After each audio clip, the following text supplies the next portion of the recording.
Of our youth and young adult leadership program, and today we're going to be discussing political representation. So today we have Ms. Suzette DeBetham Brown, who is the mayor of Bloomfield. We also have Ms. Shante Brody, who is a board member of the Hartford Public Schools.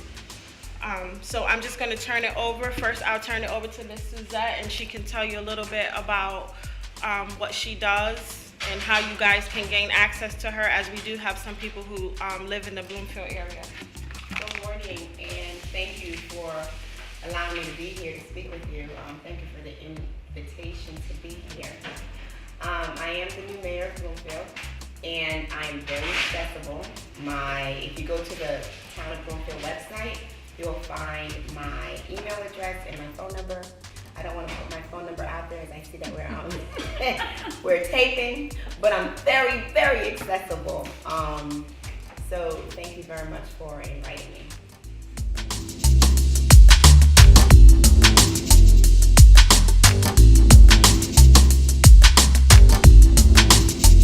Hi, my name's JC McCauley. I'm Naisha McCauley, and you're watching AccessTV.org.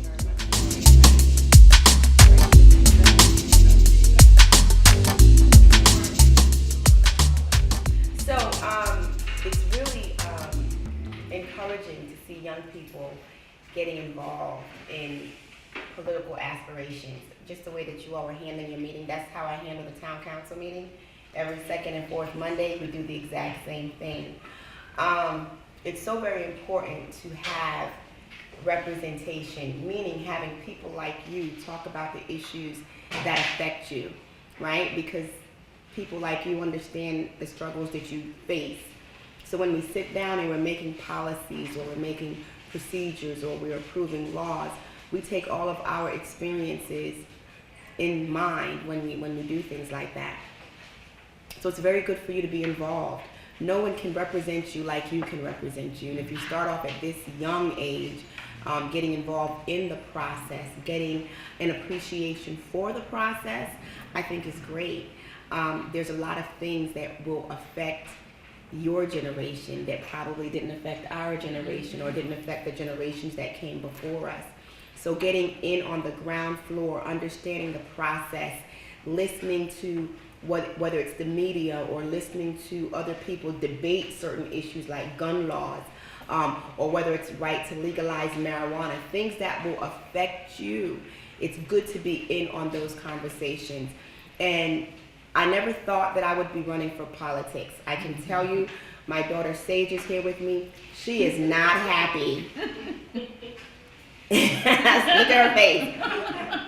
That her mom is mayor, and I shouldn't say that. I know that she's very proud of me. She just doesn't like everything that comes with that, especially being in school and sometimes being my sidekick when I have to go around and do my due diligence.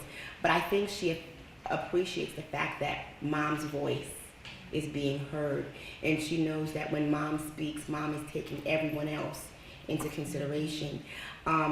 So as I was saying, I never thought that I would be in this place. Outside of here, I am an ordained minister. My husband is a senior pastor. That means I'm a first lady of a church. I'm a public relations director for our denomination. My day job is at the West Hartford Bloomfield Health District. So I do wear many, many hats. So throwing in a political figure, running for town council was one thing, because that's what we ran for, town council. But then being elected mayor was a different story, right? And I must say that I thank God, because I believe that he's ordering every step that I take. So I must thank him for that. And believing that if I'm here, there's a reason. That means my voice is needed at this time, just like your voice will be needed at some point in time. And the best thing to do before that time comes is preparation. And that's what you do every day when you get up and you go to school. That's what you do every day when you engage in activities like this, a youth council. It's preparing you for what your future will be and what your future will look like, and how you will impact your generation and generations to come. While running for town council, a wise person said to me, power is never given, it's always taken.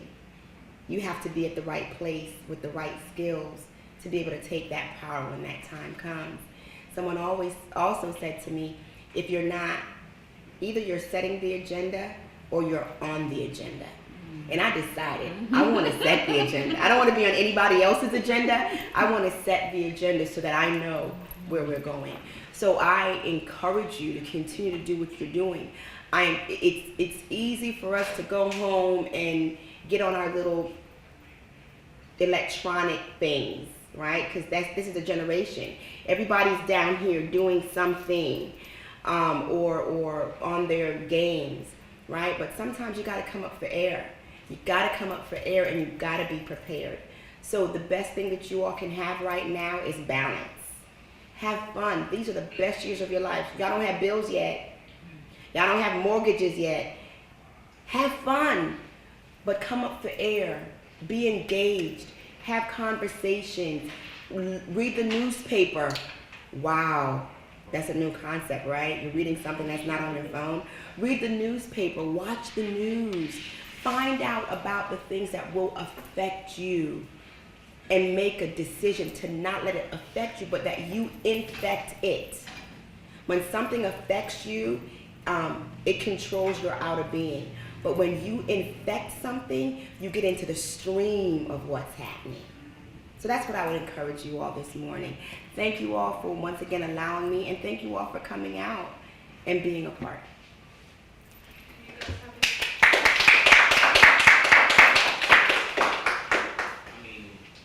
If you can estimate, like, when did you first, like, start getting political? If you can I don't know, maybe it's just a bit of a far back question. No, it's a really good question. What I'm trying to do is think about it, right?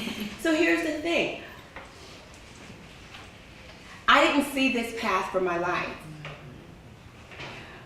But I was very passionate about the things that was happening in our community, in my town. And I always worked in the community. So I'm a chaplain for the police department. I sit on different boards and different committees. I was the chairperson for our community engagement section for our town. But I always wanted to ask questions. I always wanted to understand, why were you making the decisions that you were making on my behalf, especially if you weren't asking me my opinion. So I would go to meetings, I would go to different committee meetings, and I'd ask questions. I'd go to town council meetings and I'd ask questions. And I saw that they had information that we didn't have. And I always wondered, well, why do you have information that I don't have? That's a problem. Now, I made a decision. I could either be a part of the problem by allowing it to continue, or I could be a part of the solution. And for me, that's when the decision was made. I wanted to be a part of the solution. And the only way to be a part of the solution was to change the dynamic, to change the makeup of that council. And I got together with 5 other individuals who were very passionate about some things that were happening in our town, some things that they didn't like, some decisions that were being made that they didn't think took into consideration all the resources for our town and giving those resources away. So we got together to decide at that moment the only way that we can be a part of the solution is to get involved in the process. So 5 of us, plus myself, we were called the New Generation of Democratic Leaders. And we decided that we were going to run for town council. Now, we thought we would have probably gotten 1 or 2 seats, but we saw that our neighbors were just as desirous of change as we were. We wiped out the entire old council. So we didn't get 1 or 2 seats, we got all 6 seats, right? That tells me that people were ready for change. People were ready for something new. And that's what we offered them, vision. We offered them vision. So I think at the moment when you start learning that there's people making decisions for you and you don't have all the information to make the decisions for yourself, that's when I said, ding, ding, ding, Houston, we have a problem. And I want to be a part of the solution, not the problem. So I can't pinpoint a day. I could probably pinpoint a meeting, but then if I say that, then the whole world would know. But it was a series of not having information that made me get involved. Okay, nice. Awesome. Thank you. Thanks for the question. Young man over here. I thought, do you know why Bloomfield don't have a lot of sidewalks? I don't know. So you know, that's a really good question for someone who usually walks, but I only walk in the summertime. I can't walk in the wintertime.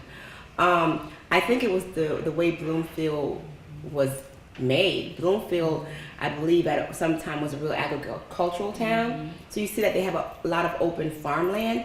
So I think it's the way that Bloomfield was made in the beginning. But I can tell you that we are looking to put more sidewalks into the town. And since we just came out of budgets, it's called a capital improvement. There's a lot of money that went into capital improvement. And sidewalks are something that we're looking into, repairing sidewalks and possibly putting in more sidewalks in our town. Good question. Do you live in Bloomfield? You don't. But that's a good question though. So how do you know that we don't have a lot of sidewalks? I live in Windsor. You live in Windsor. Okay. All right. Thank you. I appreciate the question. Anyone else? Any other question? Yes, sir. So obviously you have so many different agendas and areas that need to be improved on in your town. What is the area that you think needs the most involvement and I guess resources poured into that area? What would you say is that specific area? So one of the things that I have learned while running for office and knocking on doors is we're a community, right? But we seem so segmented and so fragmented.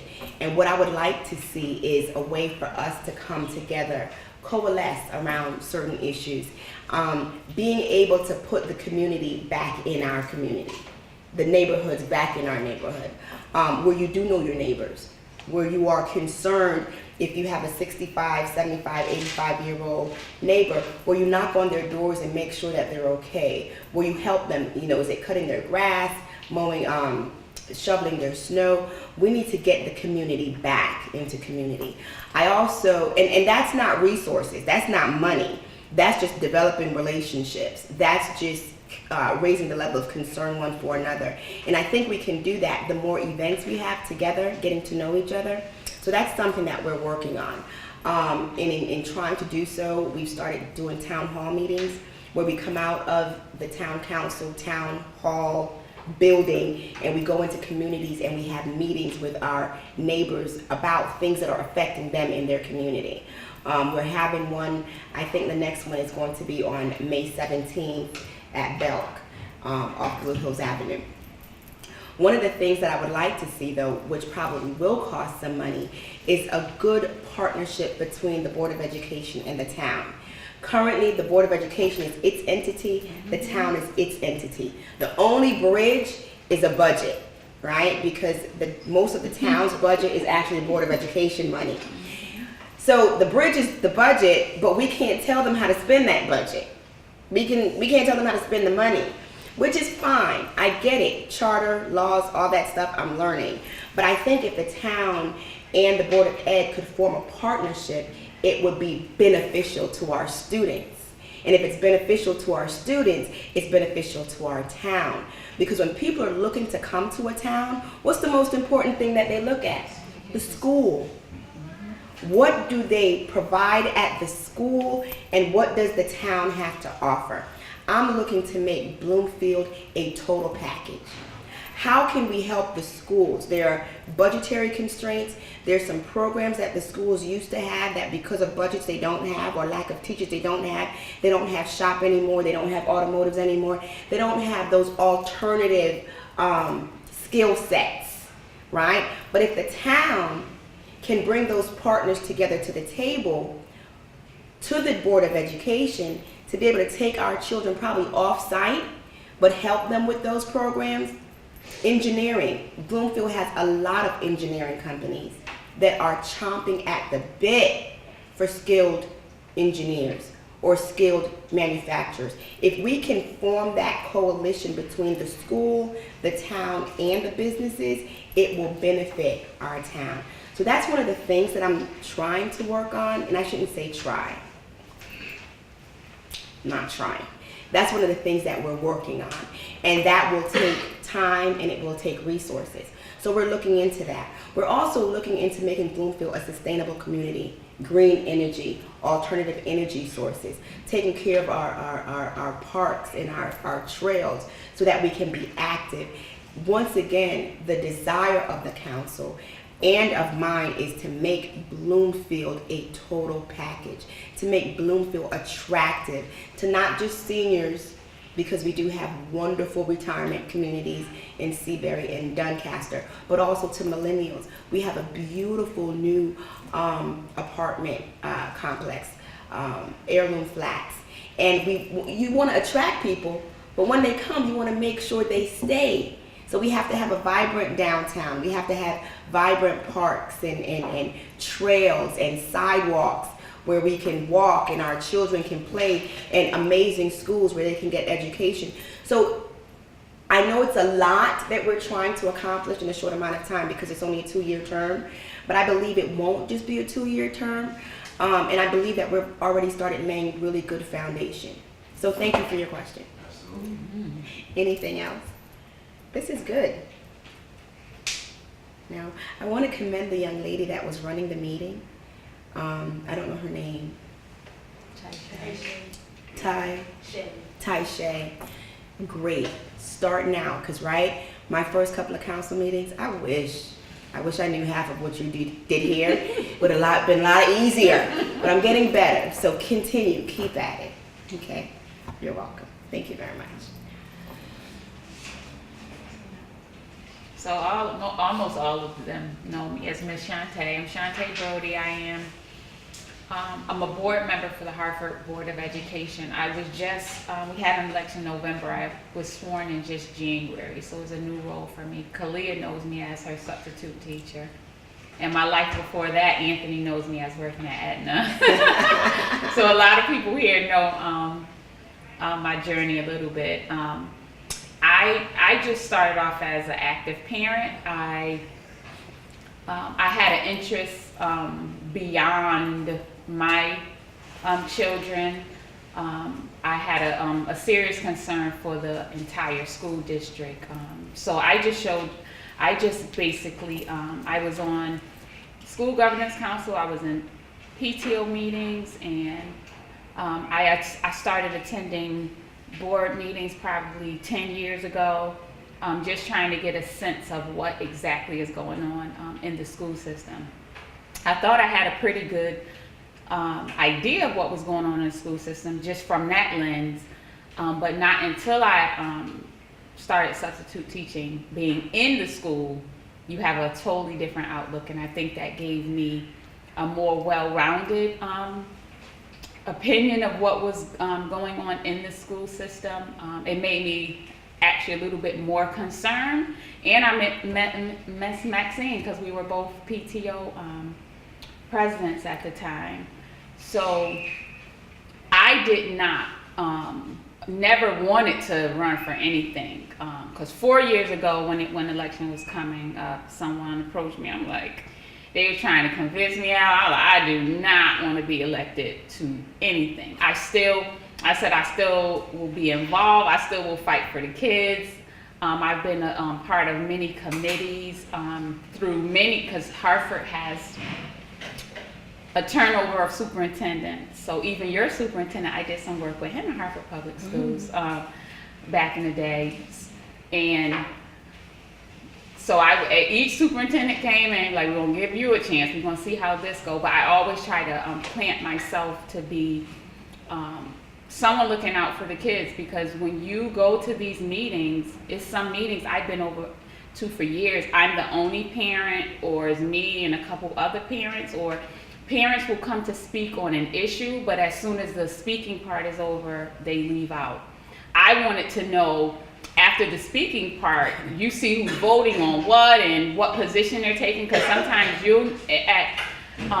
city council meeting, at Board of Ed meetings, if you don't stay to see how the person voted on the issue, you don't know where that person is. So if you're paying attention and you see someone is, the vote went a certain way, and you like, I didn't think they would vote for that. So after the meeting, you going up to them saying, you know, I thought how you feel about it. So you get an understanding of the very people that are creating policy that changes our lives, where they are on that, because they are, well, the Board of Ed, our Board of Ed, 5 are elected by the mayor and 4 are voted, elected. Well, no, 5 are appointed by the mayor and 4 are elected by the city of Hartford voters. But even with the appointed, you can go to the mayor, because that's his appointment, and be like, you can always express your concern as voters. So this go round, the only reason that I actually agreed to run for office, and you were reminding me of myself, in thinking that you're standing on the outside of it, watching other people make the decisions, and after a while you're like, I want to be one of the ones making the decision, because they're making decisions for 22,000 kids, and I'm just trying to convince them of what I think is good for you guys, instead of being one of those people who are actually with the board and maybe able to help them understand where I'm coming from and what has happened over the years.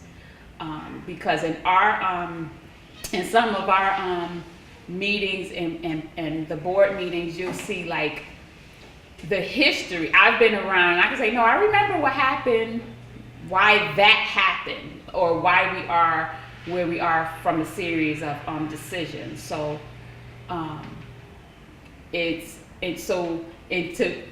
when people come up to me, oh, I have this problem, I don't oversee any Board of Education employee. The board is like the supervisor, for lack of a better term, to the superintendent. So we're her supervisor, but she supervises the entire school district. So it's very different from me, because for over the years I've been a parent advocate.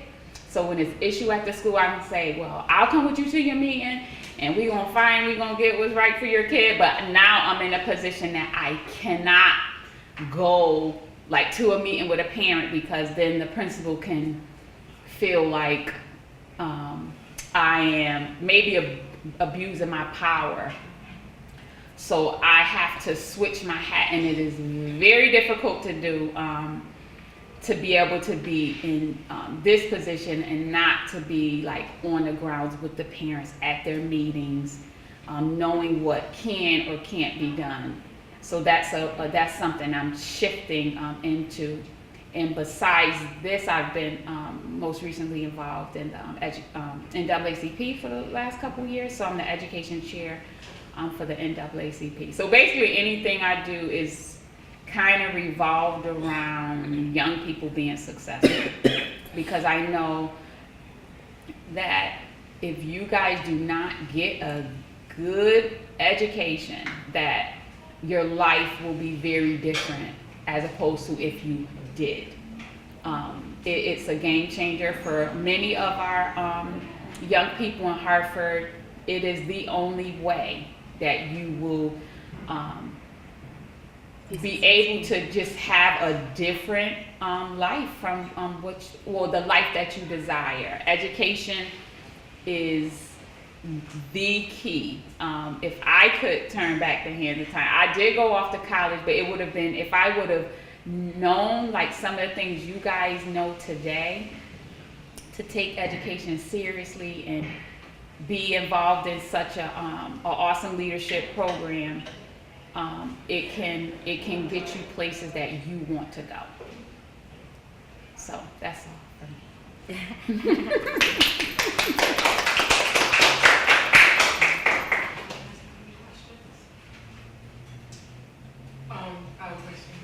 About your role, like, what is your role? So at the Board of Ed, so if you guys, it might not have trickled down to you yet, and just as far as people talking around you. So we recently approved, as a school board, we approved the superintendent's new district model of excellence. So when people say like the DNE, so it's changing the whole entire school system. So we're going back to having middle schools. Now, not all of our schools will be K through 5, but it used to be, remember when I was coming up, it would be kindergarten through 6th grade, then you went to middle school, and then you went to high school. Yep. So some years ago, someone thought it was a wonderful idea for us to be K through 8. And as many of you know, especially Kalia, when it changed, it was okay when it was like kindergarten through 5, but when you started to be a middle school student, you didn't feel like you were getting everything you should get as a middle schooler. I believe that middle school is like the most crucial point in a young person, because you're transitioning, you don't know who you are, you're not a kid anymore, but you're not so old, and you're going through your adolescent issues, and how we are, the current state of Hartford Public Schools now, you don't have a robust experience in middle school. You're just in a building with some smaller kids. They might give you a floor or a little section of the building, but you're not getting all that attention that I think you guys deserve. So with the superintendent's district model of excellence, we're going back to having middle schools. We're going, of course, from the K through 5 model, and trying to really deliver what hasn't been delivered in a while. So the whole makeup of Hartford Public Schools is changing. That's just one thing that we do. And anything concerning like the budget. So we're going into the budget season. So we had a budget workshop yesterday. So determining how much is spent in one area, how the money is dispersed to the schools, all of that is the decisions that, so when the superintendent makes a decision, like not all her decisions we have something to do with, but like say a principal, when a school needs to hire a new principal, we actually vote on if this candidate gets to be principal, or even acting principal. They have to come before the board to become acting principal. And if it's certain salaries, and I apologize, I don't know the exact amount, if you get hired for any position in Hartford Public Schools, if it's over a certain salary, you have to come to the board to get approval. So we just voted in the chief financial officer for the district. Or if they want to, if the curriculum gets changed, like if we're going to a different, and that's another thing that's changing, curriculums, all of that comes through the board. Yes. Can you give a definition of what Board of Education is? It's a body of 9 people. Right now we only have 8, and I'm not counting the superintendent because she doesn't get to vote. The mayor appoints 5. Right now he only has 4 appointed. He hasn't filled the 5th vacant seat that he has, and it's 4 elected. So it's not a body of 9 individuals that approve policy concerning Hartford Public Schools, and we're basically the manager. I don't like to use the term boss, but to the superintendent. So she deals with us on things that she has to explain, things she wants to do for the school system. And she asks for our input, and we work together as a team to try to provide the best possible school system. Yeah, what you were saying about the middle schools and the elementaries, I think it would be good to do that because like when all like freshmen came to high school, they like still act like little kids.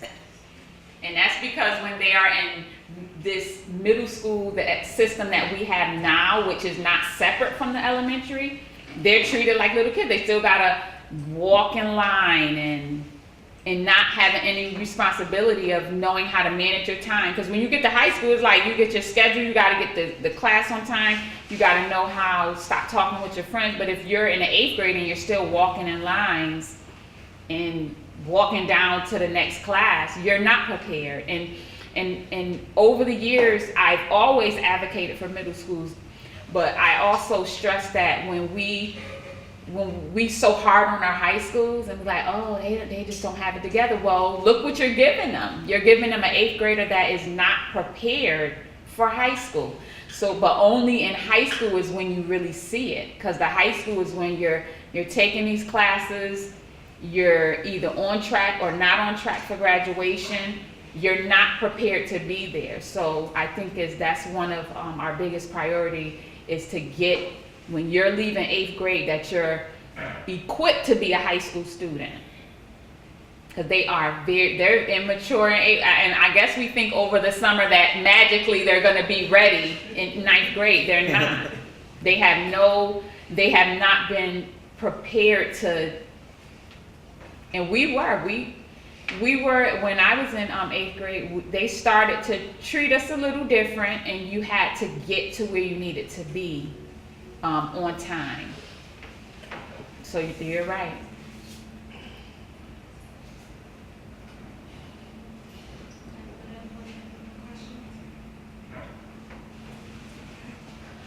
So can I ask a question? So I do have 3 children, 20, 18, and 17. I had to get that in my head. So I know that you all like to look good, right? So you all put clothes on just to look good. But this young man here is sitting in front of me. Stand up, sir. And his sweatshirt says, failure is not an option.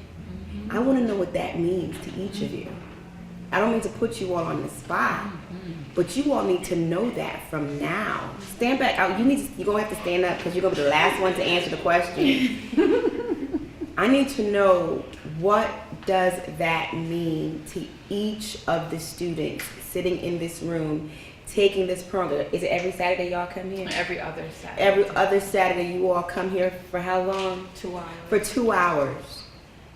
Time that these ladies are taking out to deliver something to you. And I tell everybody, anyone who knows me will say, she says all the time, you can get back your husband. I have an amazing husband. You can get back money if you should lose your money. I pray that God will bless and cover my money. You can get back possessions. I pray God will bless and keep my possessions. You can probably even get back kids, but I pray God will bless and keep my kids. One thing you can never get back is time. So the time that you invest, whether you invest it into something good or something bad, you'll never get it back, but you can make good use of it. So that's why I want to know, what does failure is not an option mean to each of you? Your hand was up first. I feel like that means I'm going 100% hard, like to be successful and to get what I need to get done. It's not no excuses, no waiting, oh, I'm gonna do it later, I'm gonna do it as soon as it needs to be done, and motivate myself, because once you start slacking, you get comfortable, and then you are eventually gonna fail. You gotta push yourself, because nobody else is gonna push you like you need to push yourself, because you have to be your own motivation. Yes. I was gonna say, failure is not an option to me. Means more or less what it means, that you cannot choose to fail, because if you choose to fail, then you're just setting yourself up for the worst. So what it means to me really is that even if there's other kids that are just, on their phones or on the computers that we have at our school doing whatever, just watching videos, not paying attention, not doing the assignment, not taking any notes or anything like that, I just say, say to that is that they're not going to be anywhere in the next 2 years. They're not going to be anywhere. They're not going to be in college. They're probably going to still be in high school because they probably have to take the year over again. Or they're going to be at their mother and father's home. And to me, I don't want that. I want to get out and I want to, like, you know, go to college and make a living for myself. I have a mentor that told me this, and I would just want to share it. No one else is going to work harder for your dreams than you are. And that's more or less what it means to me. You cannot choose to succeed. You cannot choose to fail, because that is to truly give up. All right. Everybody got to do it. Go ahead, beautiful. Yeah. To me it means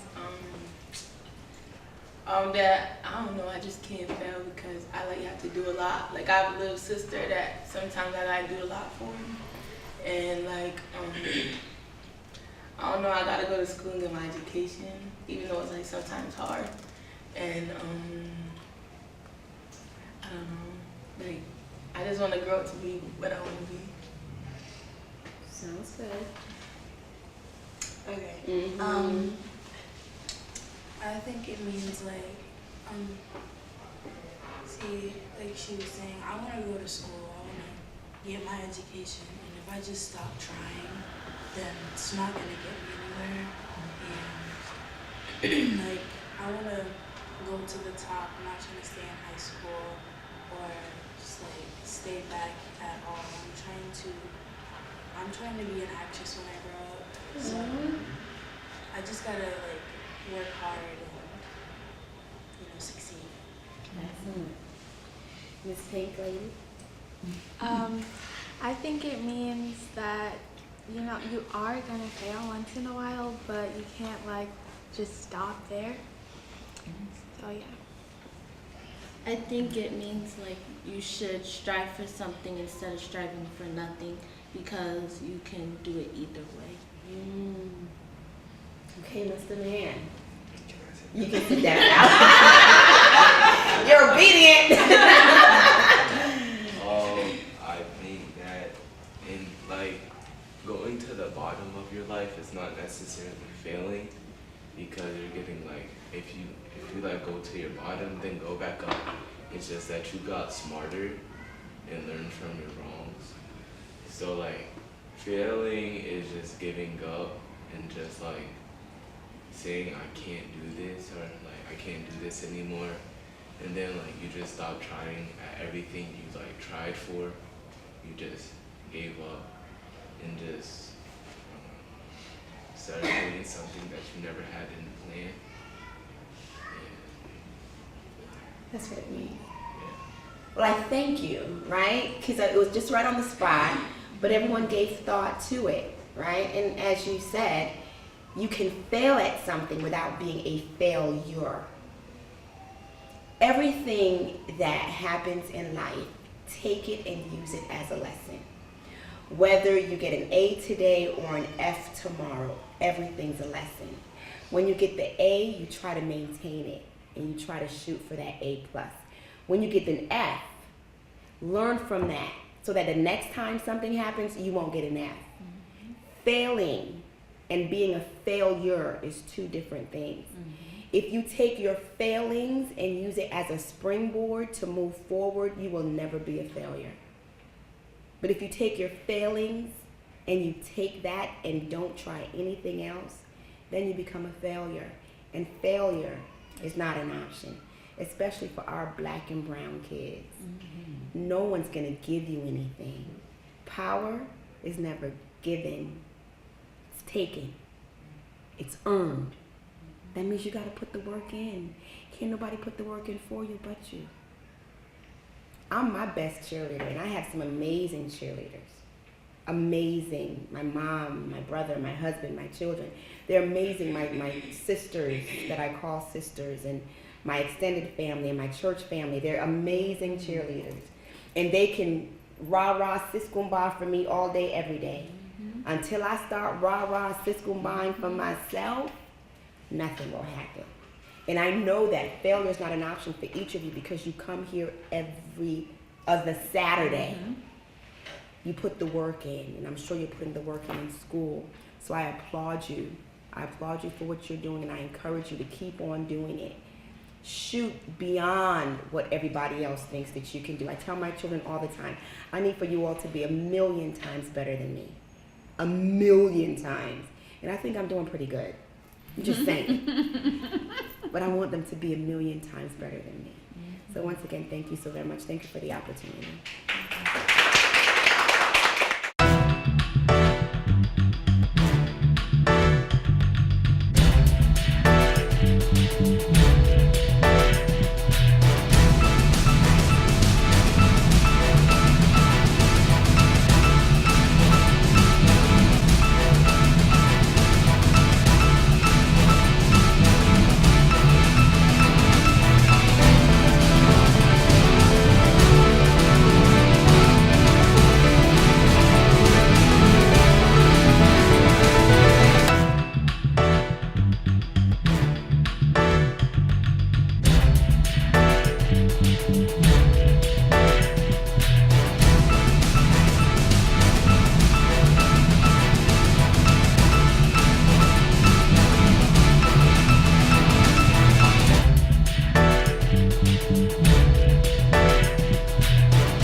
So good morning, guys. Again, we have our second segment of our political representation. So with us this morning, we have Joshua Hall, who is the Connecticut State Representative serving Hartford. And we also have Gwendolyn L. H. Thames, who is the President of the Hartford City Council. So I'll turn it over to Joshua Hall first, and he can speak more about his position as a state representative. So good morning, everyone. As Mr. Robinson indicated, my name is Joshua Hall. I'm the state representative for the 7th Assembly District. That's here in Hartford. That area pretty much covers the Blue Hills area with a little bit of Main Street and downtown. Actually, the Capitol complex itself is in the 7th District.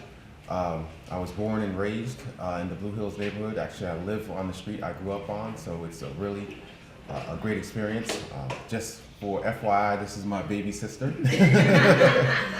So she lives next door to me as well. So we actually all moved back to the same street we grew up on because we believe in so much of what our community gave to us, and we want to give back to it in the same way. Excuse me. So I was a teacher for about 12 years at Weaver High School. I taught history, social studies, so I've always been interested in the political process, history, civics. Those are one of my favorite areas.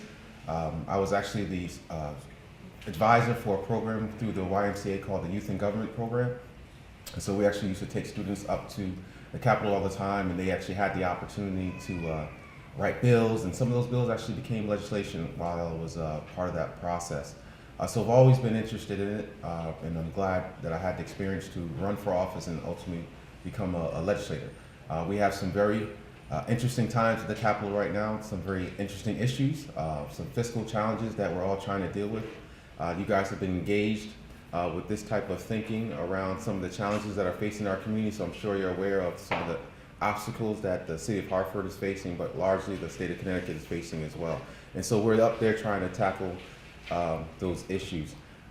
So I'm here to answer any of the questions that you may have. I just give you a little bit about my work actually at the Capitol. I'm on 3 different committees. Those 3 committees are the Executive Nominations Committee, so all those folks who lead the different agencies and are on the different commissions, they actually have to come before our committee as nominees, and we have to endorse and support them as far as going forward and voting on them. I'm also on the Planning and Development Committee, and that committee looks at all the different issues around both planning, whether it's municipal planning or statewide planning, and of course zoning and how that impacts the lives we live on a daily basis. And lastly, I'm on the labor committee as well, and that committee addresses issues surrounding how employers and employees interact with one another. So those are those three committees that I'm on at the state capitol. So I'll be looking forward to the questions that you have in a short bit. But I'm gonna turn it over to my sister Gwendolyn. Councilwoman Thames. Yes, thank you. Thank you to Maxine and the NAACP Youth Committee, Shantae. Appreciate the opportunity to be before our children because all that we do is really about setting up the investments and paving the way for the next generation. So born and raised in the city of Hartford, as my brother stated. And you know, for me, how I got involved in this work and how I got engaged was probably around your age and working on various political campaigns at that time. I remember like it was yesterday when Mayor Carrie Saxon Perry ran. She was the first African American woman to run as mayor. And I remember that campaign like it was yesterday because she lived in our neighborhood. And back then when you campaigned, they did these microphones, so they would go around the streets and like do parades and say, get out to vote, today is voting day. So I remember that as a young person succinctly. And you know, so it was the campaigning aspect and kind of what does it mean to be mayor, what does it mean to be city council person. And you know, I kind of graduated from high school and really was interested in fashion and entertainment, to be honest. That the whole politics stuff or public service didn't really stick. It was, you know, interesting, but it didn't really stick. So I went to college for marketing and international business because I wanted to get into fashion and entertainment industry. But during my time in college, I went to Hofstra University in Hempstead, Long Island. I had an opportunity to come back during the summer and have an internship with the city of Hartford in their planning and housing division. And during that summer, I had an opportunity to do a survey of all the abandoned buildings in the city of Hartford and essentially organize and do an inventory of all these city maps. I mean, going back to the early 1900s, they were just kind of laid out in this vault. So a part of our project was to go through these maps and do an inventory and organize them, along with going out in the field and looking at communities and neighborhoods all across the city and doing an abandoned building survey. And I was just so in awe about that process because at that time there was a lot of dilapidated buildings, beautiful historic structures, but they were in disrepair. And I just didn't understand how do we have these beautiful assets, beautiful buildings. Why did it have to be this way? What's going on? What's wrong? So I really got interested in public service and municipal government and what does that mean in economic development. And then, you know, I graduated from college. I did that internship that opened my eyes, but still proceeded to do the fashion and entertainment route. Graduated from college, went over to South Africa for a little while and lived over there. Had an internship opportunity, but Hartford still called me back. It was still in my heart, and I said, you know what, I want to go back to the city of Hartford and see what opportunities are there for me. So I came back and I actually applied to work in the mayor's office. At that time, it was Eddie Perez. And I just sent my resume in and I said, hey, I had an opportunity to intern with the city. I'm interested in these things. And they hired me. So the next thing you know, I was working for the city of Hartford. And I spent 7 years there to two mayors, so Mayor Perez and Mayor Sagara. And then I transitioned over to the Hartford Public Schools and worked for the former superintendent, Dr. Kishimoto, as her special assistant for major projects. And then from there, I went into a different route. So I currently work for an organization called CT Next. I'm the executive director, and I work with entrepreneurs and startups who are, you know, working in advanced industries in the high-tech space. So when you think about the Googles, the Facebooks, all your apps, Roblox, all the apps that you play with, I work with entrepreneurs who are creating these next generation technologies. So I kind of got away from city government and that avenue, but it still called me back, and I still was here in the community. I still lived here in the community. I have 2 young children that go to school here. So folks in the community really asked me to consider to run for city council and serve the city in new capacity. And at that time, there was no woman on the city council. It was only one. So there's 9 members on the city council, and at that point there was only one, Councilwoman Jennings. So we needed some more diversity from a gender perspective, but also people's different backgrounds on kind of what you do in your own career and how you can bring that to the table to advance the city of Hartford. Because this is a part-time, voluntary type of job. So you still have to have a full-time job, and you do this as kind of giving back. So that kind of, springboarded me, and I decided to run for Hartford City Council. And, I'm in my first term. So I got into office in 2016. So I'm at the mid-year mark of a 4-year term. So our term expires in 2020. And what we do at the City of Hartford, the council, is really we are the policy makers. So when you think about noise ordinances, quality of life things, your trash collection, we are setting policies and laws, and also city budgets, right? We actually manage the budget and approve the budget and make sure we have the resources that we need for our school system, for economic development opportunities or what have you.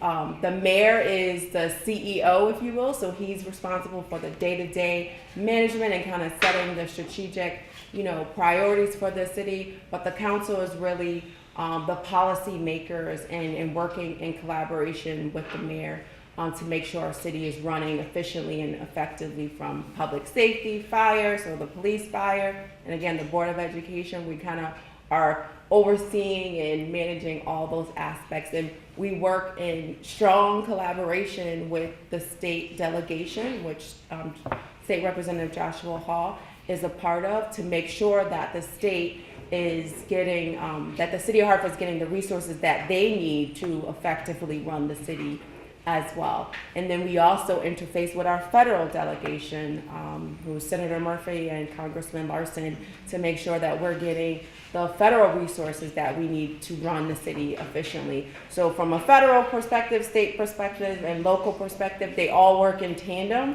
to really drive local results and for our community. So that's kind of what I do and my background in a nutshell. So I'm really interested to have a conversation and hear questions from you all. Don't everybody go at once. What do you guys feel like the most, which is the #1 major issue that Hartford is facing, like today?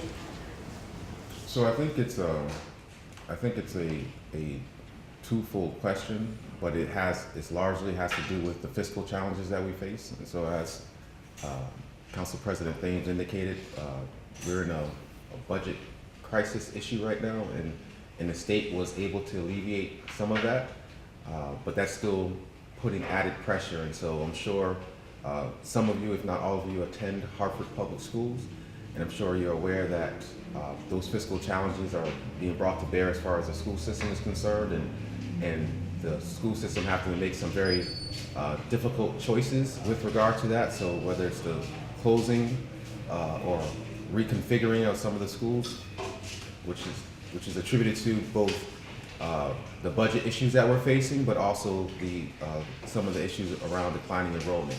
So I think that's part and parcel the challenges we face, and I'm not sure if Councilwoman Thames had something else to add. Yeah, I mean, that is definitely a huge challenge for us, and that has been front and center since I came into office in 2016. So the last 2 years, we have really been trying to focus and be disciplined about our fiscal situation and working with the state delegation to really stabilize our finances. And a part of that is looking at how do we operate more efficiently? How do we reduce government waste, if you will? So, State Representative talked about the school system and, the many schools we have, and trying to come into some more parity with, the amount of kids we have and the amount of schools that we have, and that we're able to provide the necessary educational support and the quality of support to our kids. So it's been a lot of looking at our operations from a city side, a board education side. How does the city and the board work more collaboratively together to get those efficiencies and cost savings? But then also, how do we put pressure and work with the state to adequately fund us? Because a part of our challenge in Hartford is that over 50% of our taxable property base, so all the houses, all the big buildings, the state capitol, UConn, the library, those are non-taxable properties. So that's actually how you get the revenue to be able to support education, public safety, or what have you. So when you have 50% of your taxable property that's non-taxable, that's a huge burden and liability, and it's one that, unfortunately in Hartford, we have a disproportionate amount of state-owned properties that are in Hartford that contribute to that issue. So we have to fight vigorously with our state delegation and with the state government to make sure that they're adequately compensating us for that lost revenue. So that's something that we've been really focused on and trying to help stabilize our finances. But outside of stabilizing our finances, we have to be able to grow. We have to provide more economic opportunity for our residents here to drive growth, job creation that will ultimately provide taxes and revenues back to the city of Hartford that we're able to invest in education and invest in our youth. Because honestly, the biggest thing that, the biggest challenge with kind of everything I said is that we need to make sure that we're investing in our children and we're investing in our youth so that they're prepared for the jobs of the future. And the jobs of the future are today, now. So when you think about advanced manufacturing, artificial intelligence, virtual reality, machine learning, those are the jobs of the future. We need to make sure that our youth are prepared for that, and we need to make sure we're making the right investments to make sure that our youth are prepared for those job opportunities, whether you go to college, higher ed, or you go straight to the workforce.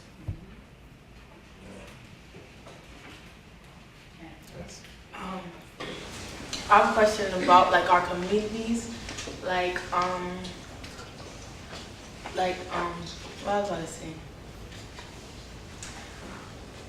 What are y'all I can't get that. I have it in my head, but I can't. I think I'm just trying to say, during any meetings that you guys have, when do Hartford, the neighborhoods and the communities in Hartford, where do we come in and tackle?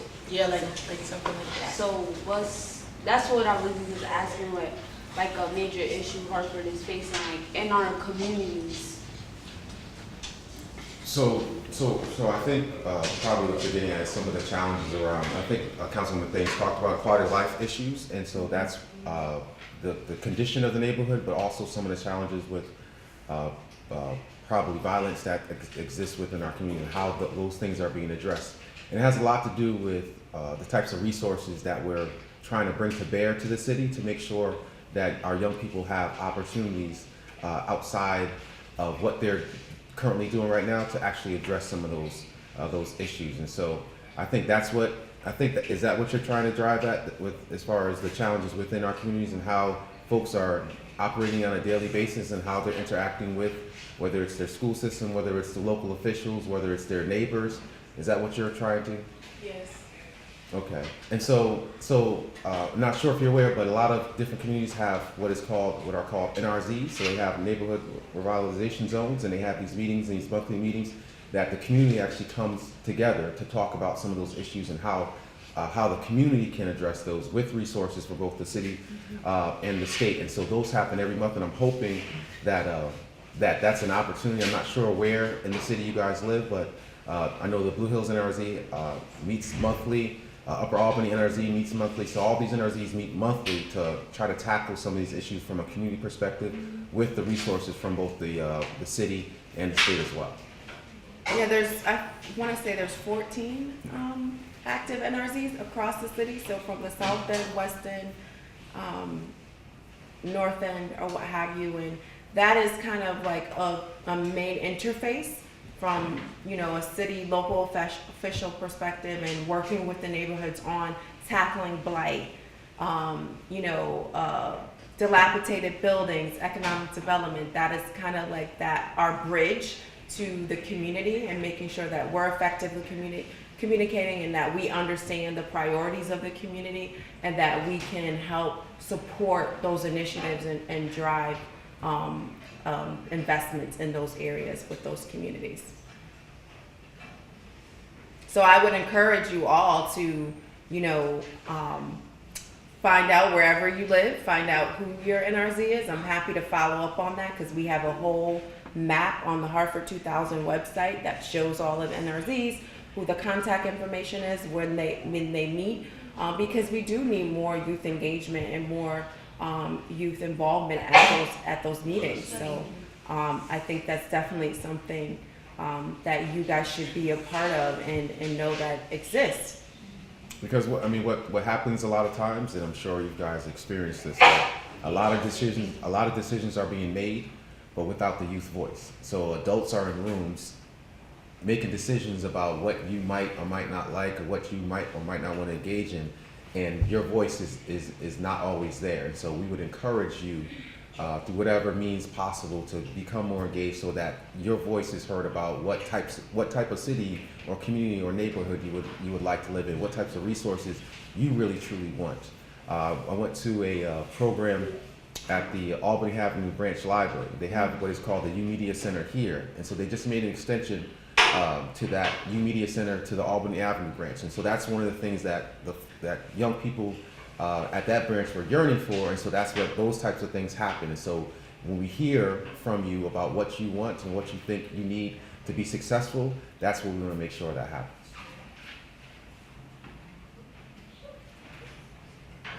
Oh, what you were saying about the new media, I know a lot of people that go there and they was doing bad before, and now that they go to the U Media, they do better. Yes. Oh, that's awesome to hear. That's great to hear. That is really awesome to hear. Yeah, that's and that's what it's there for. Right, That is exactly. the whole purpose. We need to make sure that we're giving our youth opportunities outside of going to school from 8 to 3 o'clock or what have you. But there's those after school opportunities, those extracurricular opportunities. So I'm so happy to hear that from a youth's perspective and friends that you have that experience that. That tells us we're doing something right. We gotta keep doing it. That is good. That's great to hear. Any more questions? I was gonna say, what's the best thing about what you do in your lives? What do you with the jobs that you have? What is the best thing about them? So, that's a great question, and I think, oftentimes when you're passing laws and you're voting for this, you never understand the tangible impact of that. So the other night, we were there till 1 o'clock in the morning, and the bill that we were debating was a financial aid for undocumented students. So those students who, a couple years ago, they were allowed to access in-state tuition, but everybody who pays tuition, a portion of that tuition goes to what is called institutional aid or financial aid. But although they are paying the in-state tuition, they never reap that particular benefit of that. And so the bill that we passed the other night, and that was signed by the governor yesterday, gives them access to that institutional aid. And we're talking about thousands of dollars that literally they no longer have to pay. And so there were about 100 students in the balcony, and when that bill passed, you just heard an uproar because they understood that financial burden that they've had for the past few years is no longer there. And so when those types of things happen, that makes you really understand the impact of what we can do on a daily basis in terms of really changing and affecting people's lives.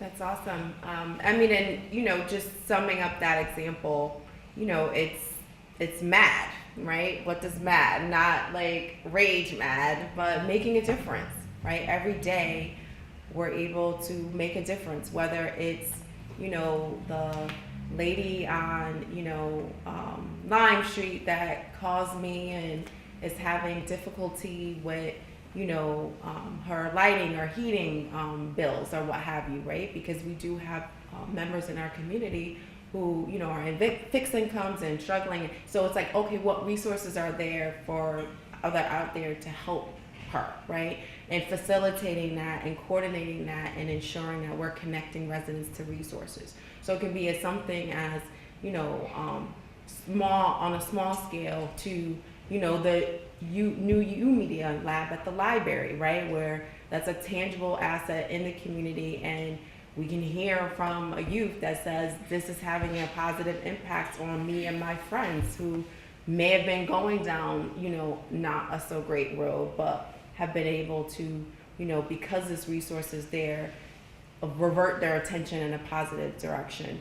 And, you know, even the housing development, right? So you have streets that are in disrepair or vacant lot that's been vacant for 20 years, and we're able to work with a developer to put some home ownership housing.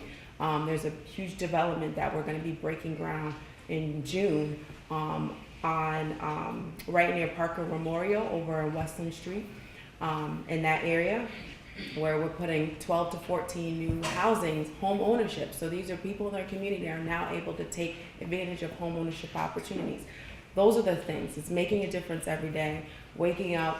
You know, this is not easy work. It can be very frustrating because you're working with a lot of different stakeholders, and even your colleagues, you're working with them to kind of, you know, bring everybody's perspectives, because there's a lot of agreeing to disagree. There's a lot of debate. But everybody does what they think and what they feel is right for their community. And for me, what keeps me going is that the